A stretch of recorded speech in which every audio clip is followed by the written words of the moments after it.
Hi అండి, welcome back to my channel. ఈరోజు మనము బేసిక్ కుకింగ్ నేర్చుకుందాము. సో బేసిక్ కుకింగ్ కర్రీ ఏంటంటే టమాటో కర్రీ.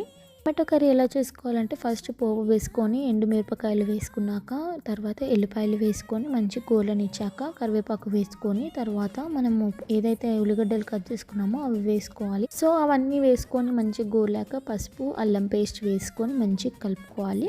ఇవన్నీ మంచిగా కలిపాక మనం ఏవైతే కట్ చేసి పెట్టుకున్న టమాటో ముక్కలు ఉన్నాయో అవి వేసుకోవాలి. సో టమాటోస్ ముందే కట్ చేసుకొని పెట్టుకుంటాం కదా, అవి వేసుకున్నాక మంచిగా మిక్స్ చేసుకొని మూత పెట్టుకోవాలి. ముక్కలు మగ్గాకనే కారం ఉప్పు వేయాలి. ముందే వేసి మూత పెడితే కూర బాగోదు. సో ముక్కలు మగ్గాక కారం ఉప్పు ధనియాల పొడి కొబ్బరి పొడి వేసి మంచిగా కలుపుకొని మూత పెట్టుకోవాలి. ఎందుకంటే టమాటాల్లో నీళ్ళు ఉంటుంది కదా, మూత పెడితే మంచిగా నీరు బయటకు వచ్చి కూర బాగుంటుంది.